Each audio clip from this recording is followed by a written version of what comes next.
TMC और कांग्रेस के जोड़े रखने का सबसे बड़ा चुंबक है तुष्टीकरण। तुष्टीकरण के लिए ये दोनों पार्टियां कुछ भी कर सकती है। तुष्टीकरण की खातिर ये लोग देश हित के लिए किए गए हर निर्णय को वापस पलटना चाहते हैं। इंडी गठबंधन वाले कहते हैं कि वो कश्मीर में आर्टिकल 370 फिर बहाल करेंगे। टीएमसी और कांग्रेस के नेता कह रहे हैं कि सत्ता में आए तो सीएए कानून को रद्द कर देंगे। आप मुझे बताइए, बंटवारे से पैदा हुए देशों में जहां हिंदू, सिख, ईसाई, बौद्ध धर्म के लोगों पर जुल्म ढाए जाते हैं, जहां उनको धर्मांतरण के लिए मजबूर किया जाता है, जिनके आस्था स्थलों, मंदिरों, गुरुद्वारा, चर्च ध्वस्त कर दिए जाते हैं, जिनकी बहन बेटियों का जबरन शादी करके उनका धर्मांतरण करवा दिया जाता है, आखिर वो कहां जाएंगे? इसमें बहुत बड़ी संख्या में हमारे दलित भाई बहन है। तुष्टीकरण के लिए टीएमसी कांग्रेस इन्हें भी ठुकरा देना चाहती है। सीएए नागरिकता छीनने का नहीं बल्कि नागरिकता देने का कानून है, लेकिन फिर भी टीएमसी लगातार झूठ बोलकर अफवाह फैला रही है। यही इन लोगों की सोच है। कांग्रेस के घोषणा पत्र आने के बाद भारतीय जनता पार्टी के प्रति लोगों का रुझान और बढ़ा है, क्योंकि कांग्रेस ने अपने घोषणा पत्र में अपीसमेंट की उनकी पुरानी आदत को फिर से एक बार रिपीट किया है। कांग्रेस के घोषणा पत्र में पर्सनल लॉ को हम आगे बढ़ाएंगे ये बात की। मैं राहुल गांधी जी को पूछना चाहता हूं, पर्सनल लॉ को आप आगे बढ़ाएंगे तो क्या ये देश अब शरिया के आधार पर चलेगा? किस प्रकार का पंथ निरपेक्ष संविधान आप इस देश में चाहते हैं?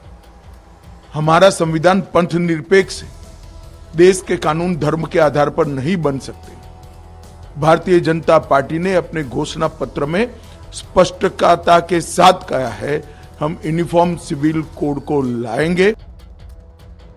लोकसभा चुनाव के बीच संपत्ति पर सियासी संग्राम थमता हुआ नहीं दिख रहा। संपत्ति के मुद्दे पर आज पीएम मोदी ने बंगाल की धरती से तीर चलाए और बांग्लादेशी घुसपैठियों के मुद्दे पर ममता सरकार को घेरा।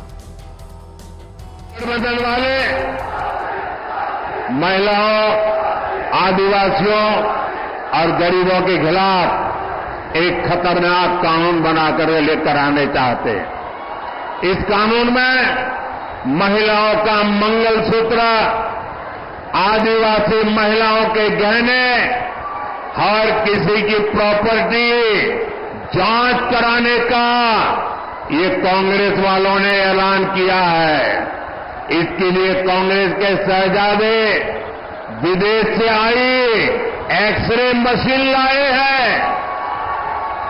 वो पूरे देश में सबका एक्सरे कर देंगे। कांग्रेस का इरादा है कि जिसके पास जितना पैसा, सोना, चांदी होगा, जमीन होगी, सब पर कब्जा कर लिया जाएगा। टीएमसी और कांग्रेस में तुष्टीकरण का कैसा कंपटीशन चल रहा है। टीएमसी सरकार बंगाल में बांग्लादेशी घुसपैठियों को लाकर बसाने का काम करती है। इन घुसपैठियों को आपकी जमीन, खेत पर कब्जा करवाती है और कांग्रेस आपकी संपत्ति ऐसे वोट बैंक में बांटने की बात कर रही है। साथियों, कांग्रेस तो आपके नहीं रहने के बाद आपकी संपत्ति पर भी 55% टैक्स लगाने की योजना बना रही है। यानी आपके जीवन भर की कमाई आपके बाद आपके बेटे बेटियों को नहीं मिलेगी। उसमें से आधे से ज्यादा कांग्रेस सरकार जब्त कर लेगी और संपत्ति जाएगी कहां? कांग्रेस के वोट बैंक के पास।